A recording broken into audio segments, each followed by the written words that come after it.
Nora Fletcher clutched her shawl tightly against the biting October wind, one hand resting protectively over her swollen belly, as she stared at the crude sign marking the outskirts of Porterville, Wyoming territory.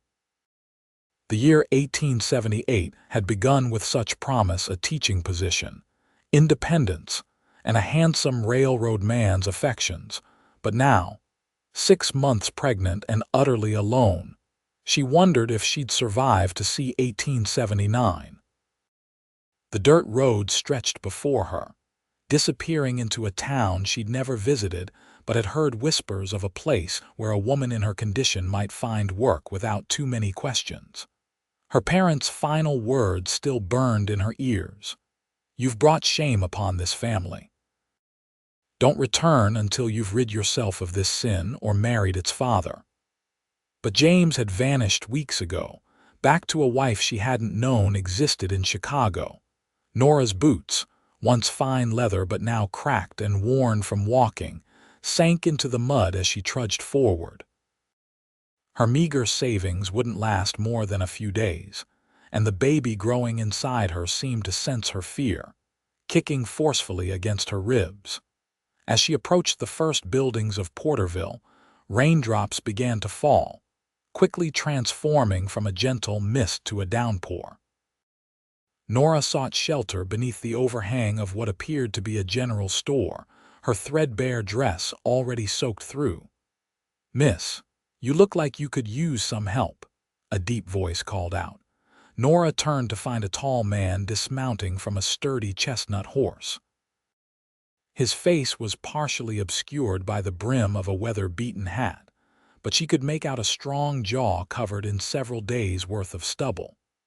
His clothes marked him as a working man: worn boots, dust-covered denims, and a simple flannel shirt beneath a leather vest. "I'm fine, thank you," she replied automatically, the response ingrained from years of proper upbringing. The stranger tied his horse to the hitching post and stepped under the awning, water streaming from his hat. When he removed it, Nora found herself looking into the kindest pair of blue eyes she'd ever seen, set in a sun-weathered face that suggested he was perhaps 30 years of age. "Begging your pardon, but you don't look fine," he said, his voice gentle despite its roughness.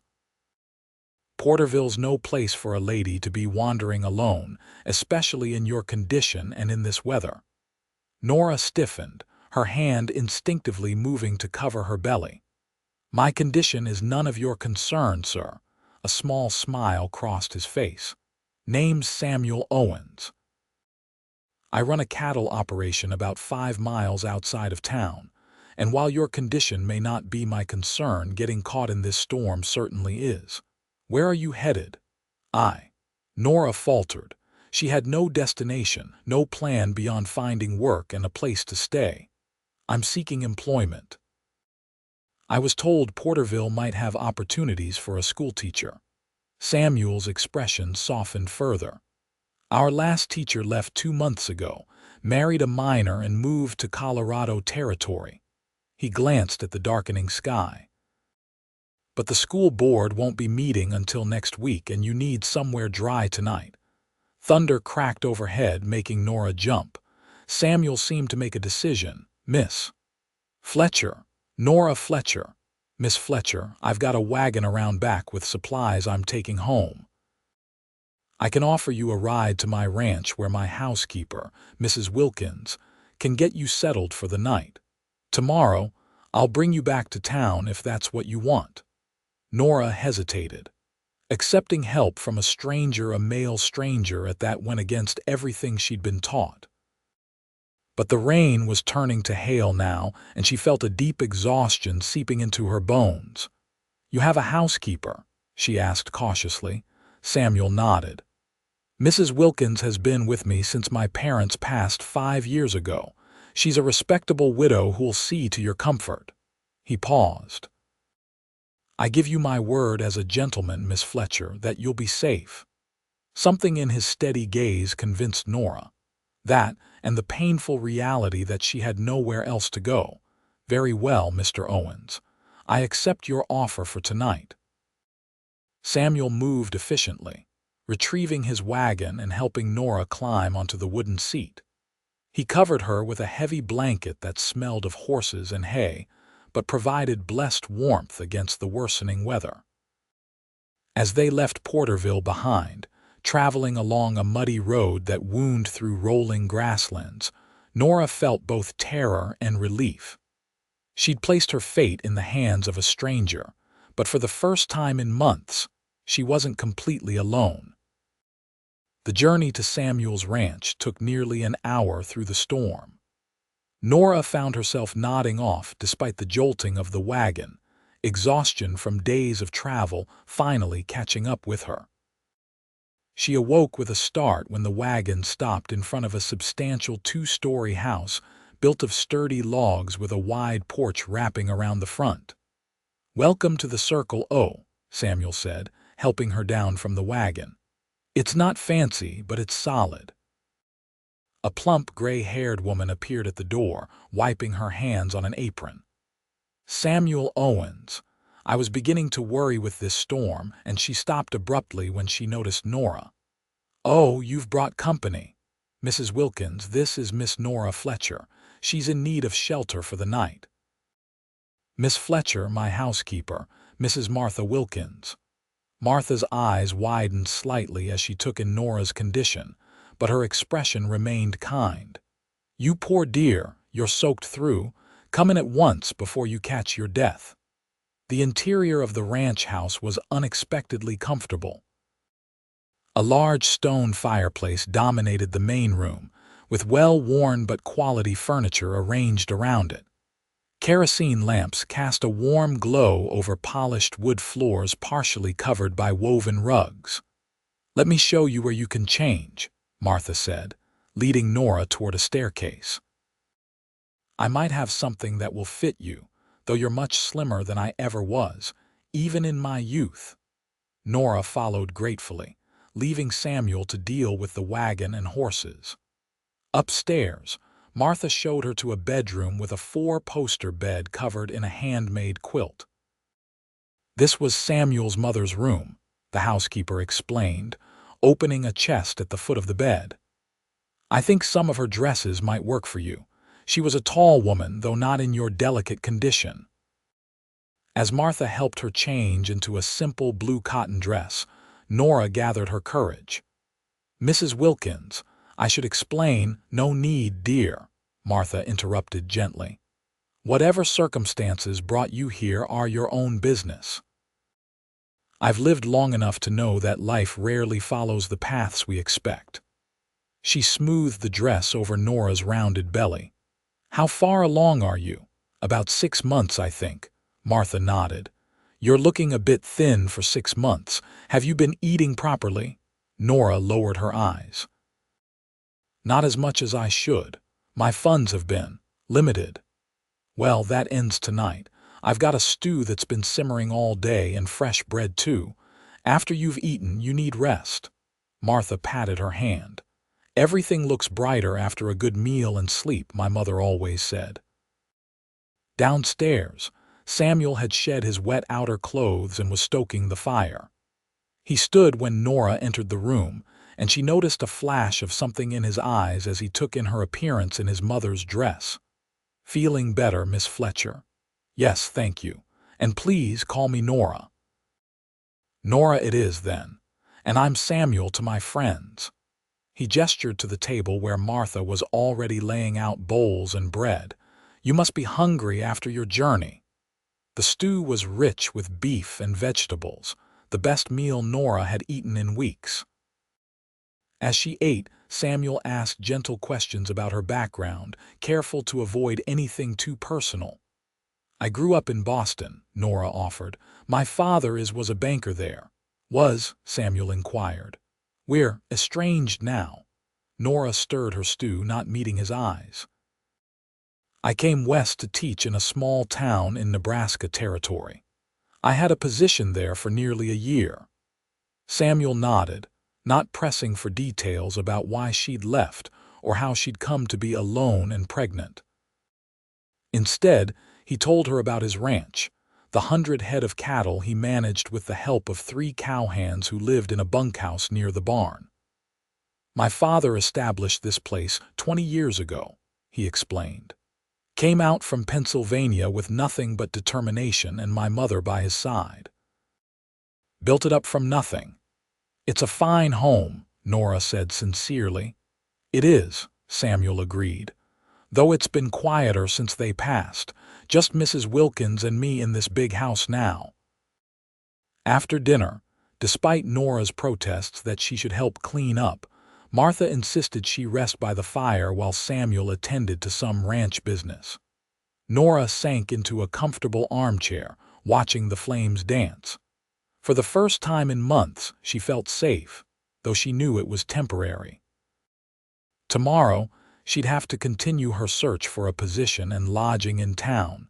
She must have dozed off, because she woke to find Samuel sitting in the chair opposite, reading by lamplight. When he noticed her stirring, he set his book aside. "The storm's getting worse," he said. "Roads will likely be washed out by morning." Nora felt a flutter of anxiety. "Will I still be able to get to town tomorrow?" Samuel shook his head. "Not until they dry out some. Might be a couple of days." He leaned forward, elbows on his knees. "You're welcome to stay here until then." "No obligation." "I couldn't impose, it's no imposition. We have the room and frankly Mrs. Wilkins enjoys having another woman in the house."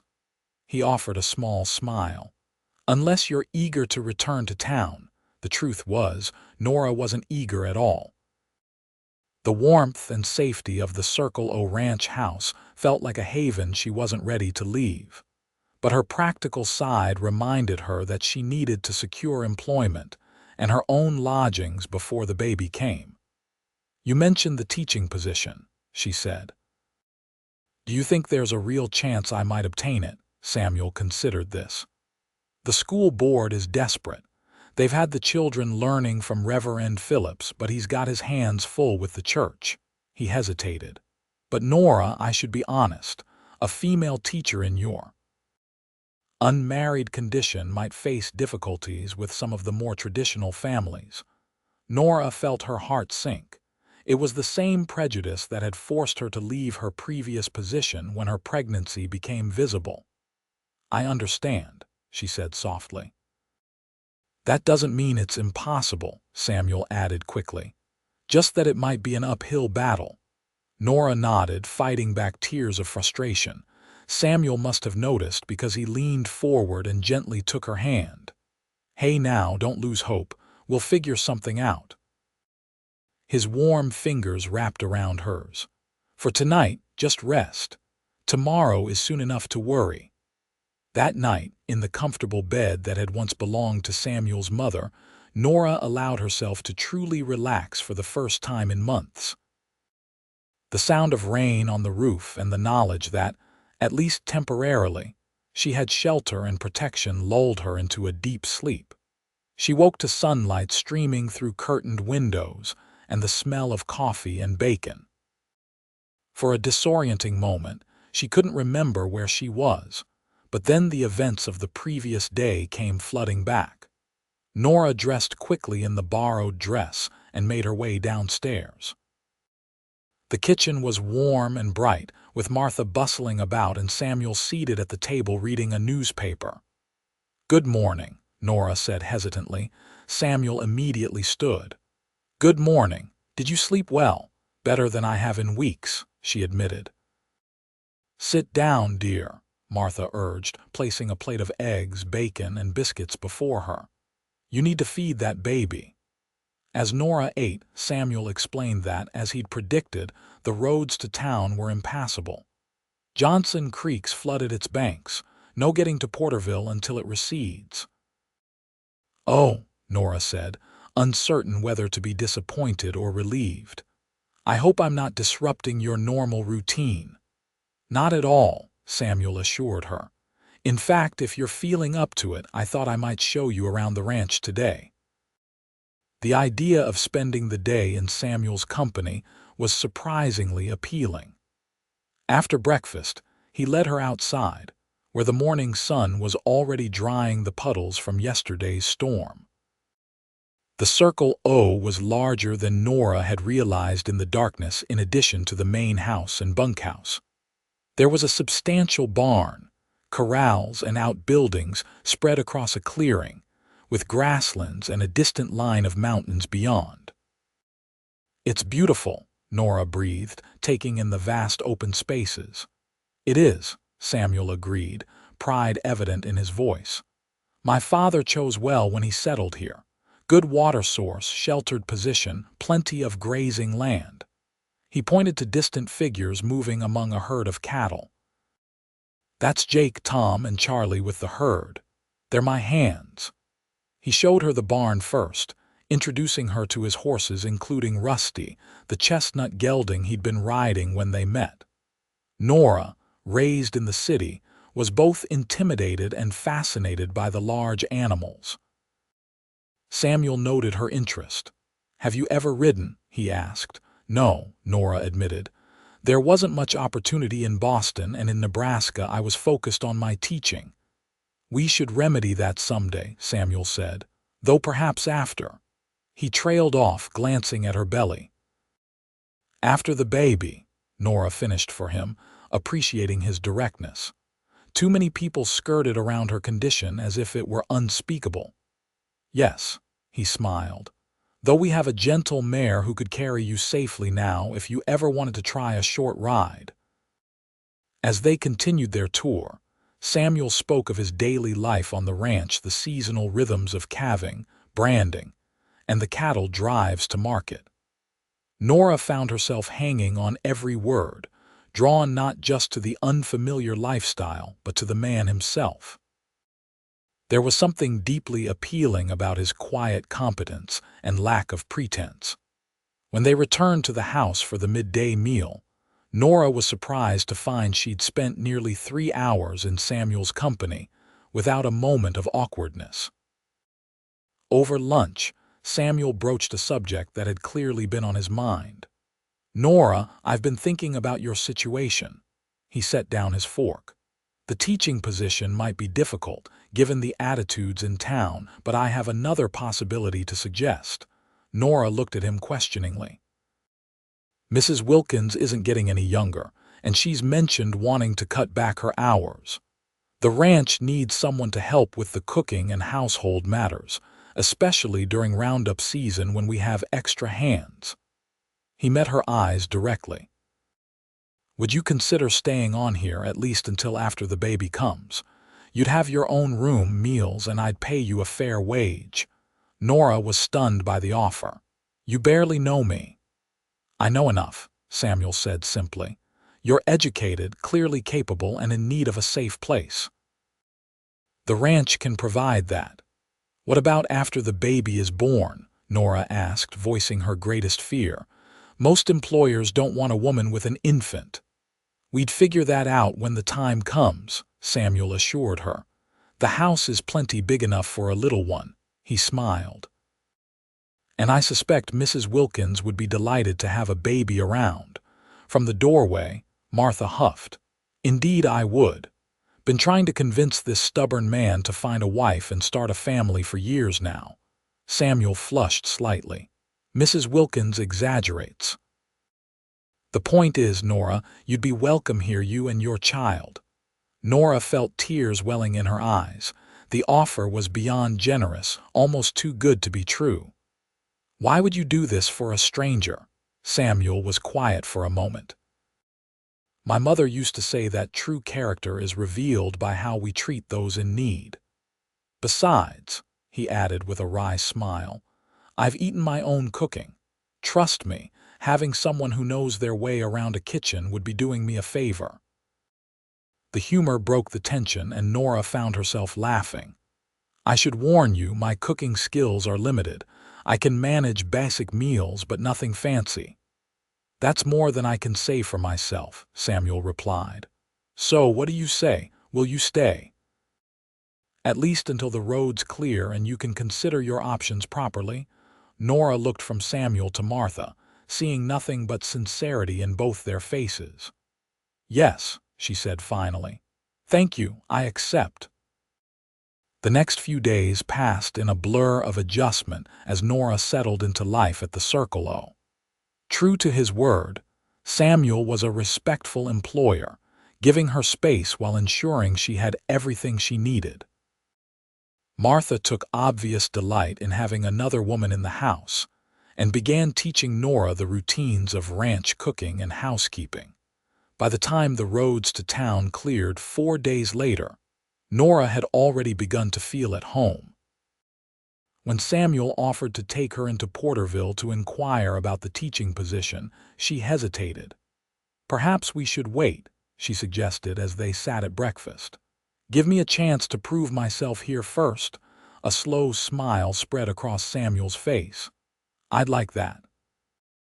As autumn progressed, Nora found herself thriving in the ranch environment. The clean mountain air and steady diet of Martha's hearty cooking improved her health, and for the first time, she began to look forward to the baby's arrival rather than fear it. She took over more household duties as Martha showed her the ropes, and even began assisting with the ranch accounts, putting her education to good use. Samuel watched her transformation with growing admiration. He'd initially offered her the position out of compassion, but he quickly discovered that Nora was an asset to the ranch. Her quick mind and willingness to learn impressed him, and he found himself looking forward to their conversations in the evenings when work was done. One evening in late November, as the first snow dusted the mountains, they sat by the fire while Martha knitted baby clothes in the corner. Samuel had been reading aloud from a novel, something that had become their nightly ritual, when he noticed Nora wince. "Are you all right?" he asked, setting the book aside. "Just the baby moving," she assured him, placing a hand on her now prominent belly. "He or she has become quite active lately." Without thinking, Samuel asked, "May I?" extending his hand. Nora hesitated only briefly, before nodding and guiding his hand to the spot where the baby was kicking. Samuel's eyes widened as he felt the strong movements beneath his palm. "That's remarkable," he whispered. For a moment, they stayed frozen in that position, his large hand splayed across her belly, their eyes locked in shared wonder. Nora felt a flutter in her chest that had nothing to do with the baby's movements. Martha cleared her throat from her corner. "I believe I'll turn in early tonight," she announced, gathering her knitting. "These old bones need their rest." After she left, a charged silence filled the room. Samuel reluctantly withdrew his hand. "Thank you," he said softly. "I've never felt anything like that before." "It's strange to think there's a whole person in there, isn't it?" Nora said, trying to lighten the mood. "Someone I haven't met yet, but who will depend on me completely." "You won't be alone," Samuel said, his voice low and serious. "You know that, don't you?" Nora nodded, unable to speak past the lump in her throat. In the 2 months since she'd arrived at the Circle O, Samuel had become more than an employer, he was a friend, perhaps her closest friend ever. But lately, she'd begun to feel something deeper stirring whenever he was near. "Samuel," she began hesitantly, "I don't know what I would have done if you hadn't found me that day in town. You've been so kind, asking nothing in return." "That's not entirely true," Samuel admitted.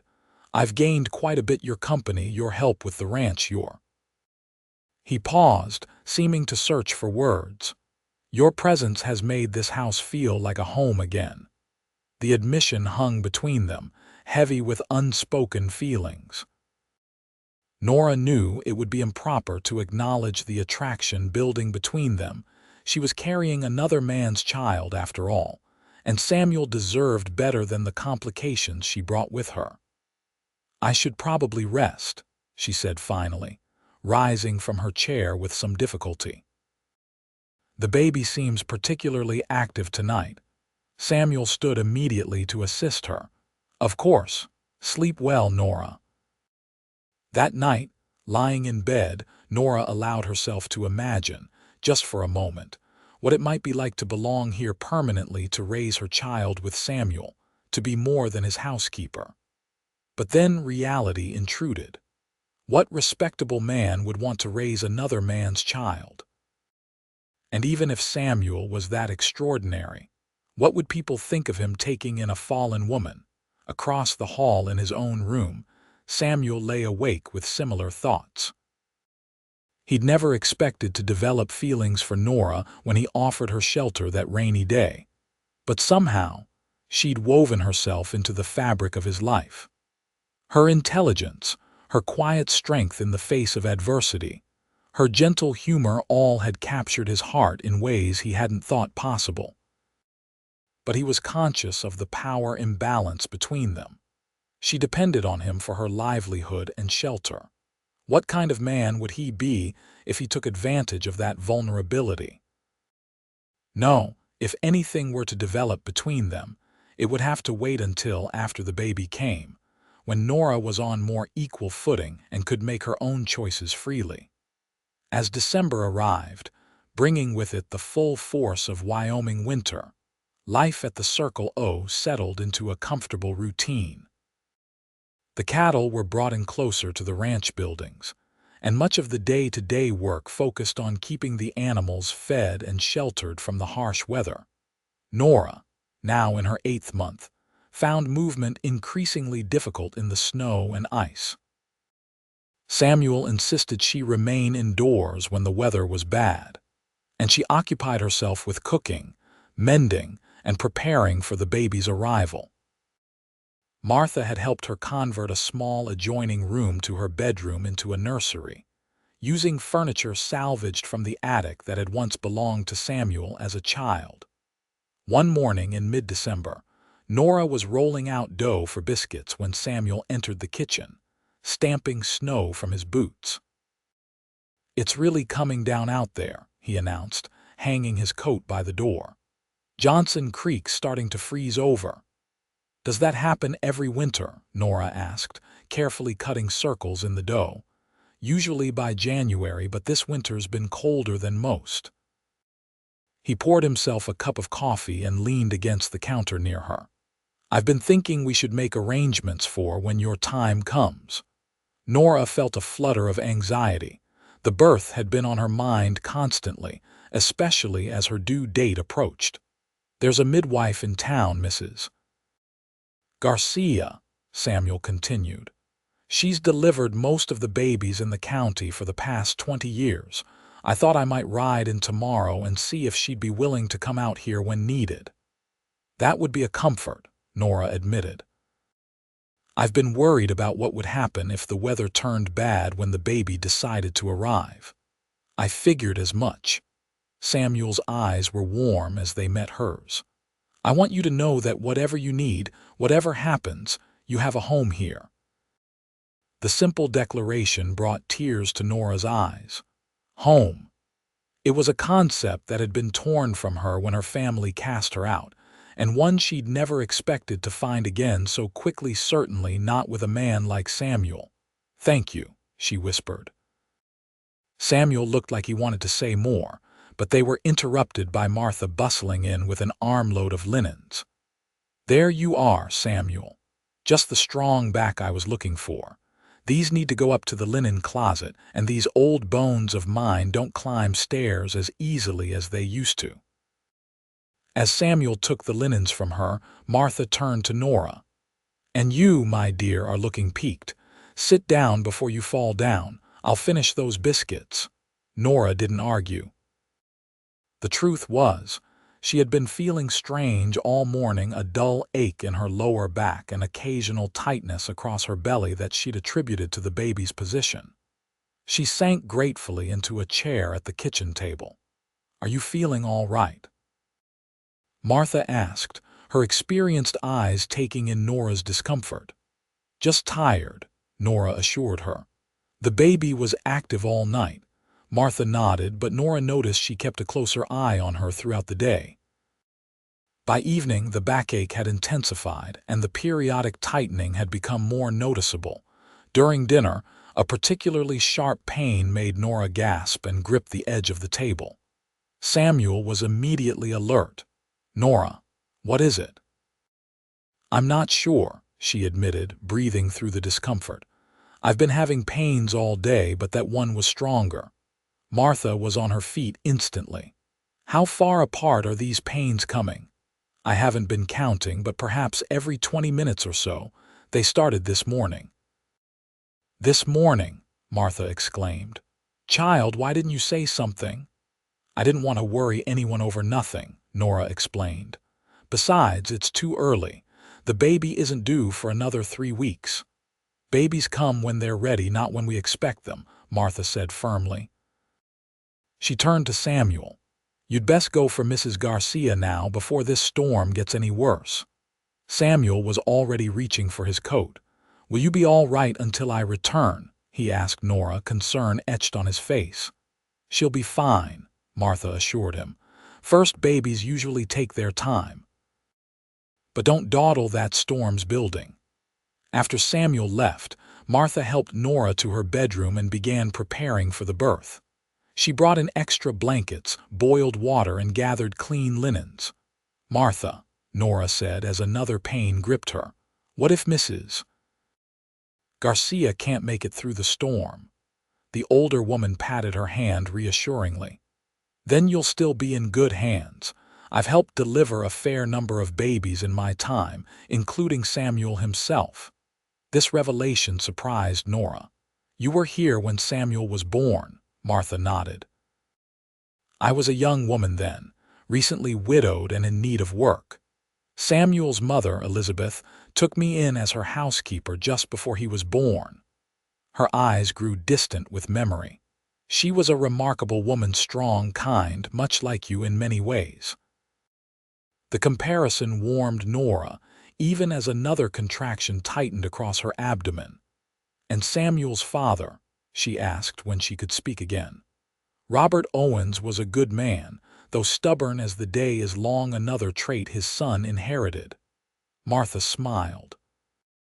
"They built this place from nothing, worked side by side every day. When typhoid took them both 5 years ago, it nearly broke Samuel." Nora thought of the grief Samuel must have endured, losing both parents so suddenly. It explained some of the sadness she occasionally glimpsed in his eyes. "He's never mentioned courting anyone," Nora ventured.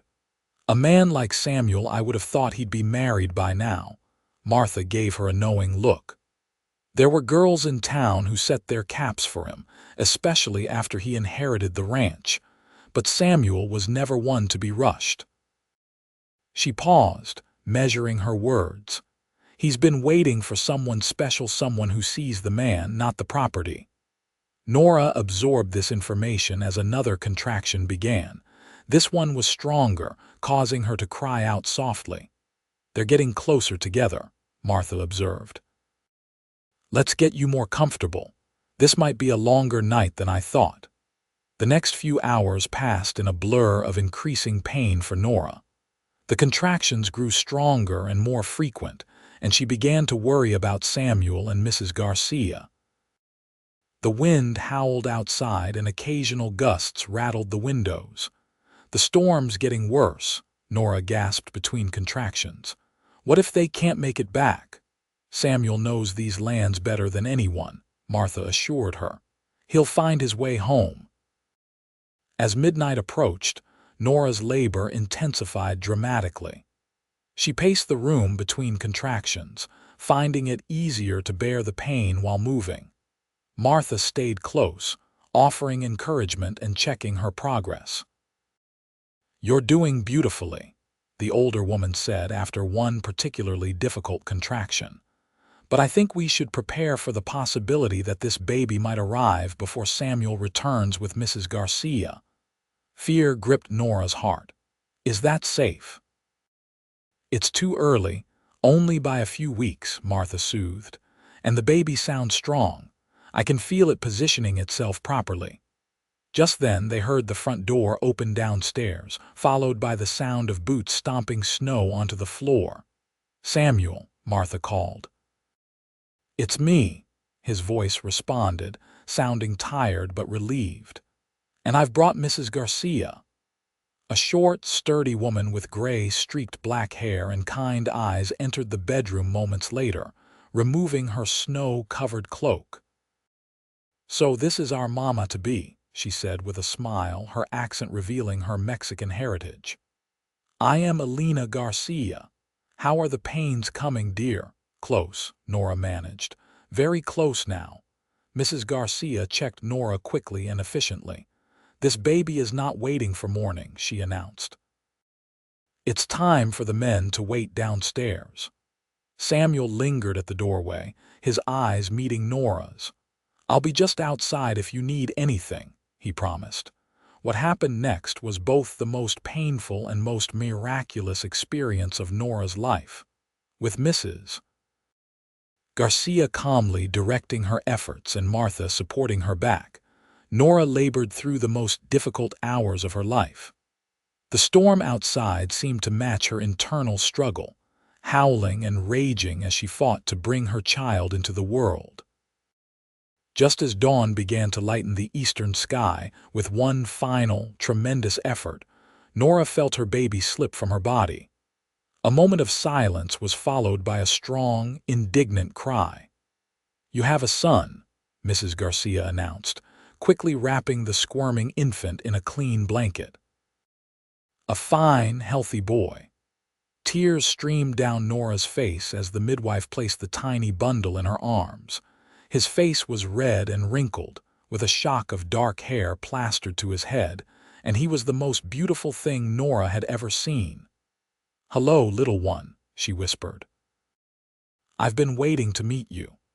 After Mrs. Garcia had cleaned up and made sure both mother and baby were stable, she permitted Samuel to enter. He approached the bed hesitantly, his expression a mixture of concern and wonder. "Nora," he breathed, "are you all right?" "I'm tired but well," she assured him. "Would you like to meet him?" Samuel moved closer, gazing down at the now sleeping infant. "He's perfect," he said softly. "Have you chosen a name?" Nora had been considering names for months but had settled on one only recently. "William," she said. "William Fletcher, after my grandfather." "William," Samuel repeated. "It suits him." In the days that followed, Nora marveled at how completely the tiny human had changed her world. William, or Will, as she'd begun to call him, demanded her attention day and night, but she found she didn't mind the exhaustion. Each time she held him, each time he nursed at her breast or gazed at her with his dark blue eyes, she felt a love so fierce it took her breath away. Samuel proved to be an unexpected source of support.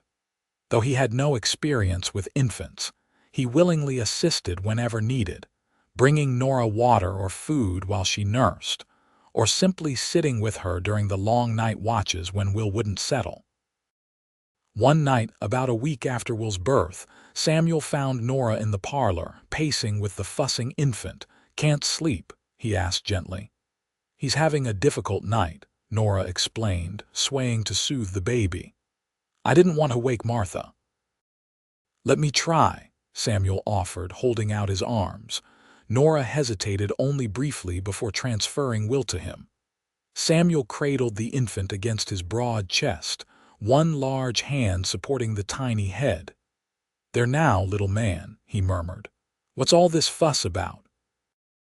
To Nora's amazement, Will gradually quieted, his cries softening to whimpers and then to contented sighs. Samuel began to hum softly, a melody Nora didn't recognize, and Will's eyes drifted closed. "How did you do that?" Nora whispered, watching in awe as her previously inconsolable son slipped into peaceful sleep. Samuel smiled. "My father used to sing that to calm the nervous foals. I thought it might work on human babies too." Nora couldn't help but laugh.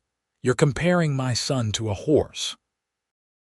"Well, they're both small, both stubborn, and both beautiful," Samuel replied, his eyes twinkling. "Though I must say, Will here is considerably less gangly." They sat together in comfortable silence, Samuel still holding the sleeping infant. Nora found herself studying his face in the firelight, the strong jaw, the kind eyes, the way his expression had softened as he looked down at Will. "You're good with him," she observed quietly. Samuel looked up, meeting her gaze. "He makes it easy. He's a good boy." "Samuel," Nora began, gathering her courage, "I've been thinking about the future. Will and I can't impose on your hospitality indefinitely." A shadow crossed Samuel's face. "You're not imposing, Nora. I thought I'd made that clear." "You have, and your generosity has been overwhelming. But eventually I need to find my own way, for Will's sake as much as my own." Samuel was quiet for a long moment. "What if I asked you to stay?" he finally said. "Not as my housekeeper, but as—" He trailed off, seeming unsure how to continue. Nora's heart began to race. "As what, Samuel?" He met her eyes directly. "As my wife." The words hung in the air between them. Nora felt dizzy with shock. "Samuel, you can't mean that. You'd be taking on another man's child. Will would be my son in every way that matters," Samuel interrupted firmly. "And you, Nora. I've grown to care for you deeply these past months. I hope you might feel something for me too." "I do," Nora admitted, her voice barely above a whisper. "But marriage, Samuel, have you thought about what people would say? A respectable rancher marrying a woman in my situation." "I don't give a damn what people say," Samuel said with unexpected vehemence. "I care about what would make us happy. When I found you that day in town, I had no idea you would become so important to me." He looked down at Will, still sleeping peacefully in his arms. "Both of you." Tears filled Nora's eyes. "You deserve someone without my complications, without my past." Samuel shifted Will to one arm and reached out with his free hand to touch Nora's cheek. "Your past brought you to me. How could I regret that?" His thumb gently wiped away a tear. "I'm not asking for an answer tonight. Think about it. Talk to Martha if it helps. But know that my feelings won't change." He carefully transferred Will back to her arms. "Get some sleep if you can. We'll talk more tomorrow." After Samuel left, Nora sat holding her sleeping son, her mind whirling with possibilities she'd never dared consider. Could she accept Samuel's proposal? Would it be fair to him? And yet, the thought of leaving the circle, of not seeing Samuel every day, created a physical ache in her chest. The next morning, Nora sought out Martha while Samuel was checking on the cattle. "He asked me to marry him," she said without preamble as they worked together in the kitchen, Will sleeping nearby in a cradle Samuel had crafted. Martha barely looked up from the bread she was kneading. "About time." "I was beginning to think that boy would never find his courage." "You don't seem surprised." "Child, I've watched that man fall in love with you day by day for months now." Martha shaped the dough with practiced hands. "The only surprise is that it took him this long to speak up." "But Martha, think of the scandal. A pregnant woman arrives out of nowhere, gives birth, and marries the rancher who took her in. People will talk." "People always talk," Martha said dismissively. "They'll talk for a season, then find something new to gossip about. Meanwhile, you and Samuel will be building a life together." Nora absently stroked Will's downy head. "Do you really think it could work?" Martha stopped her kneading and fixed Nora with a serious look. "That depends on whether you love him." "I do," Nora said without hesitation. "More than I thought possible. Then the rest is just details." Martha resumed her work. "Samuel Owens is the finest man I know.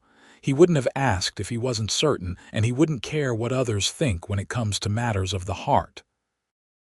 Later that day, when Samuel returned from his work, Nora asked if they might speak privately. They walked to the barn, where the winter chill was tempered by the warmth of the animals. "I've been thinking about your proposal," Nora began, nervousness making her voice quaver slightly. Samuel waited, his expression guarded but hopeful. "Before I give you my answer, there's something I need to tell you about Will's father." Nora had never discussed this with Samuel, feeling it was her burden alone. But now, facing a possible future together, she knew he deserved the full truth. His name was James Sullivan. He was a railroad surveyor I met in Nebraska. He was charming, educated, and I was naive enough to believe him when he spoke of marriage. She swallowed hard. What I didn't know was that he already had a wife in Chicago. Samuel's jaw tightened, but he remained silent, allowing her to continue. When I told him I was expecting, he disappeared. Returned east, I assume. Shortly after, the school board discovered my condition and dismissed me. My parents refused to take me back when I wrote to them, saying I had disgraced the family name. The memories still stung, but Nora found they had less power over her now. So I traveled west, hoping to find a place where my past wouldn't matter quite so much. "And you found Porterville," Samuel said softly. "I found you," Nora corrected. "And you offered me shelter when I had nowhere else to turn. You said this is home to a stranger who had nothing to give in return." "You had plenty to give, Nora. You still do." Samuel took a step closer. "I don't care about your past. I care about our future, yours, mine, and Will's." Nora took a deep breath. "Then my answer is yes, Samuel. I will marry you if you're certain it's what you want."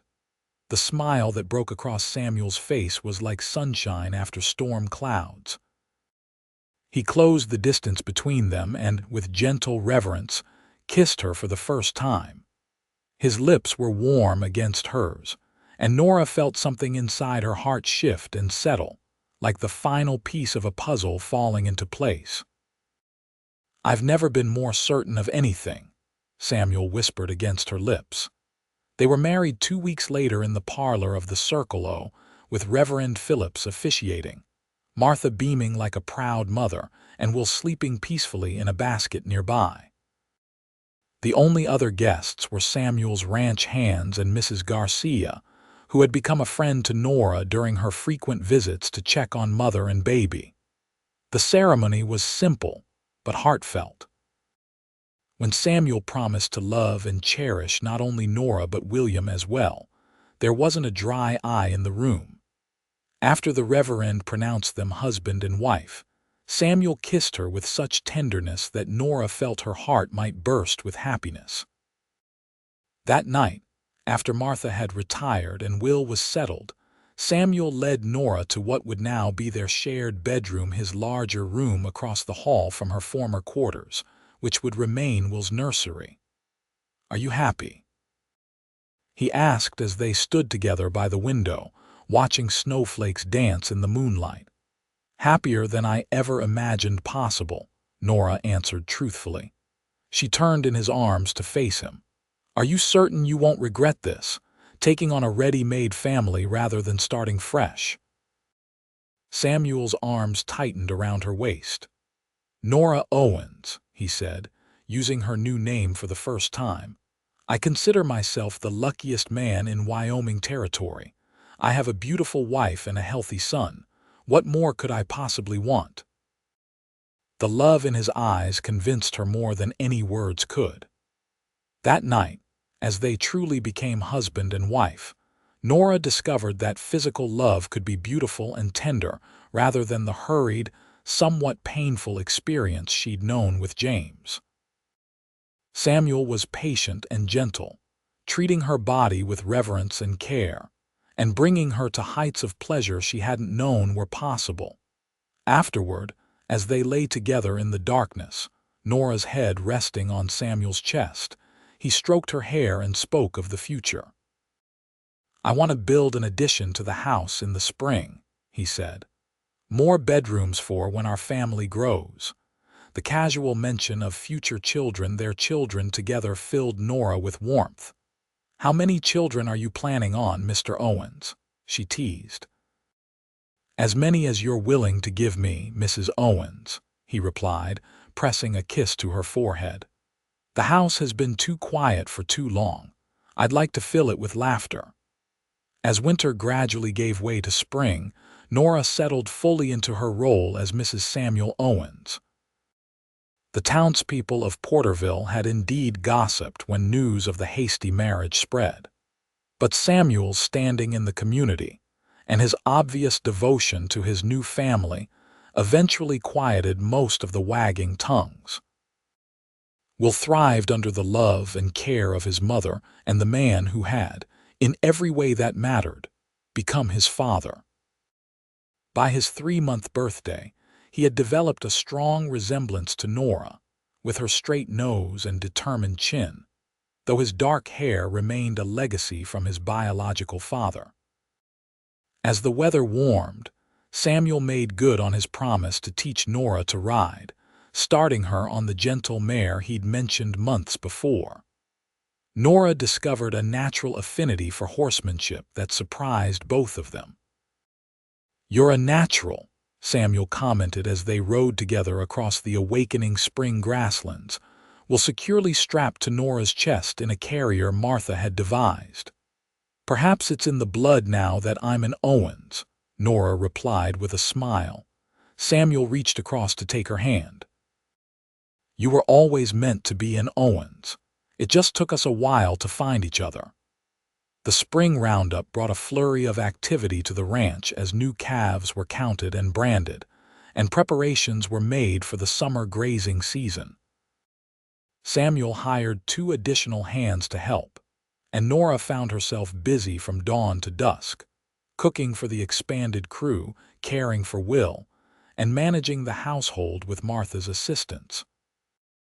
One evening in late May, as they sat on the porch watching the sunset after a long day's work, Samuel handed Nora an envelope. "What's this?" she asked, turning it over in her hands. "Open it," he urged. Inside was a letter from the Porterville School Board, offering Nora the position of teacher for the fall term. "Samuel," she questioned, confused, "how did this happen?" "I might have had a word with a few board members," he admitted, "but it was Mrs. Garcia who really convinced them. She's been singing your praises all over town, talking about your education and how you've been teaching reading to Charlie, who never had the chance to learn as a child." It was true that Nora had been giving informal lessons to Charlie, the youngest of the ranch hands, who had eagerly asked for help when he discovered her background.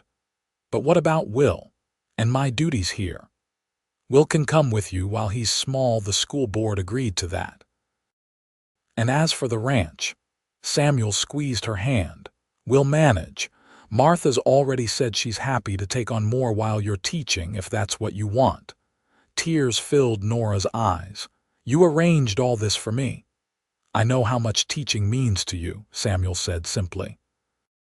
"I want you to have the chance to pursue that again if it's what your heart desires." Nora leaned against his shoulder, overwhelmed by his thoughtfulness. "Have I told you today that I love you?" "Not in the last hour or so," Samuel teased. "Well, I do, very much." Samuel's arm circled her waist. "I love you too, Nora Owens, more each day." As summer bloomed across the Wyoming landscape, the circle prospered. The cattle grew fat on the rich grasses, and Samuel's careful management had resulted in the ranch's most profitable year yet. Will, now 6 months old, was a cheerful baby who delighted in exploring the world around him, crawling across the parlor floor and attempting to pull himself up on any available furniture. In July, Nora made a discovery that both thrilled and terrified her. After several days of unexpected fatigue and morning nausea, she quietly visited Mrs. Garcia in town. "Just as I suspected," the midwife confirmed after examining her. "You're expecting again, Mrs. Owens. I'd say the baby will come in February." Nora rode home in a daze of emotion. Another child, Samuel's child this time, was growing inside her. How would he react? They had spoken of children in the abstract, but they'd been married less than 7 months. Would he think it was too soon? She found Samuel in the barn, repairing a bridle. Will was napping, and Martha was visiting her sister in town, so they were alone. "Samuel," she said, her voice quavering slightly, "I need to tell you something." He set aside his work immediately, concern crossing his features. "What is it? Are you unwell?" "Not exactly." Nora took a deep breath. "I saw Mrs. Garcia today. We're going to have a baby. In February." For a moment, Samuel stood perfectly still, absorbing her words. Then a smile of such pure joy spread across his face that Nora felt her anxiety melt away.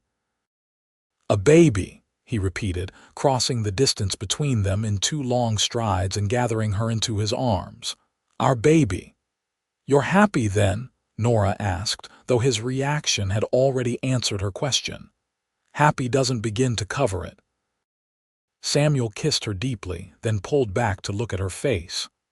"Are you all right? Do you need to rest?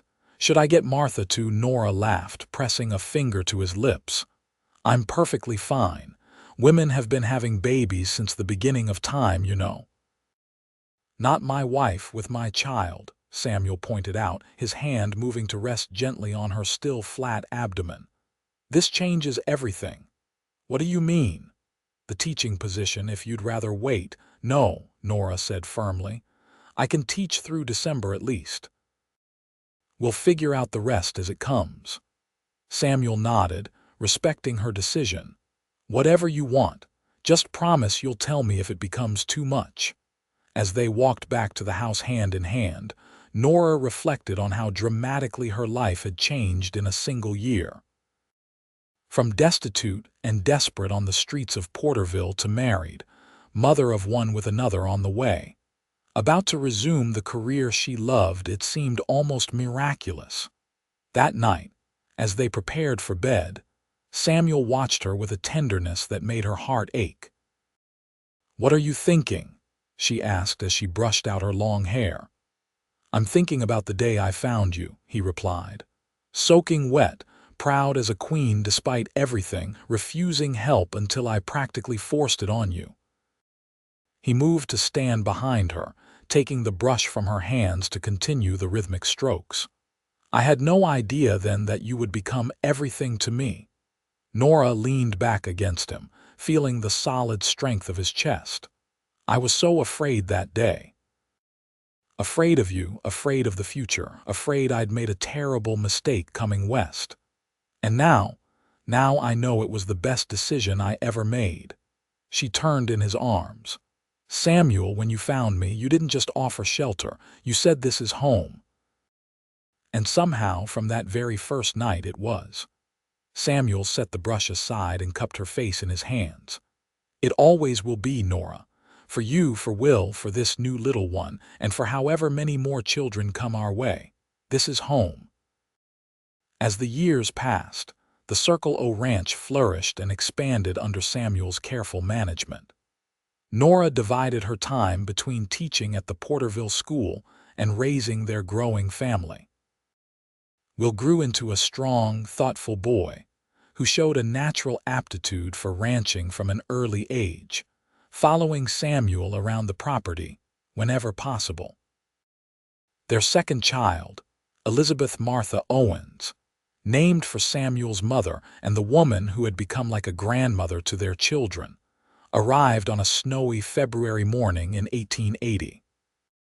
Unlike Will's dramatic birth during a storm, Eliza's entrance into the world was calm and straightforward, with Samuel present throughout the delivery, holding Nora's hand and witnessing the miracle of his daughter's birth.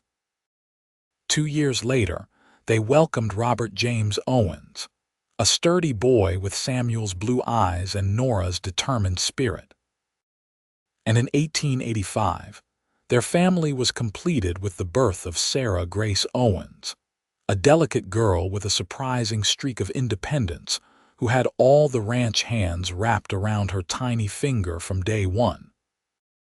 Martha Wilkins remained an integral part of their family until her peaceful passing in 1890, having lived to see all 4 children grow into their unique personalities, and secure in the knowledge that the Circle O was in good hands. By the turn of the century, the Circle O had become one of the most respected ranches in Wyoming. Will, at 22, had officially partnered with Samuel in the business, bringing fresh ideas while respecting the traditions his father had established. Though he knew the truth of his birth, Nora and Samuel had decided honesty was important. Had never known any father but Samuel, and the bond between them was unbreakable. Eliza, at 20, had inherited her mother's love of education and was attending college in Denver, planning to return to Wyoming to teach. Robert, 18, showed a gift for veterinary medicine and was apprenticing with the local doctor. And Sarah, 15, was already demonstrating a head for business that suggested she might one day manage the ranch's finances. On a warm summer evening in 1900, as Samuel and Nora sat on the porch of the house they had expanded over the years to accommodate their growing family, they reflected on the journey that had brought them together. You ever think about how differently our lives might have turned out? Nora asked, her head resting on Samuel's shoulder. At 45, her hair now showed streaks of silver and fine lines marked the corners of her eyes, but to Samuel, she was more beautiful than ever. Sometimes, Samuel admitted. If I hadn't gone to town that day, if the storm hadn't come when it did, if I hadn't been so desperate that I accepted help from a stranger, Nora added with a smile. Samuel took her hand, his thumb brushing over the simple gold band he'd placed there more than 20 years ago. But none of that matters now. What matters is what we built together. From inside the house came the sounds of their family while discussing cattle prices with a buyer in the study. Robert explaining some medical concept to his younger sister, the clatter of dishes as the ranch cook, who had replaced Martha years ago, prepared the evening meal. "It's a good life," Nora said softly. "The best life," Samuel corrected. And it all began when a stubborn, proud, beautiful woman stood dripping in the rain outside Porter's general store. Nora laughed, the sound as musical to Samuel now as it had been 2 decades earlier. And a kind, persistent, honorable man refused to leave her there. As the sun set over the Wyoming plains, painting the sky in shades of gold and crimson, Samuel drew his wife closer and pressed a kiss to her temple. "This is home," he whispered, repeating the words that had changed both their lives all those years ago. "It always was, from the moment you arrived." "And it always will be," Nora replied, turning her face up to his for a kiss that, even after 22 years of marriage, still held the promise of tomorrow.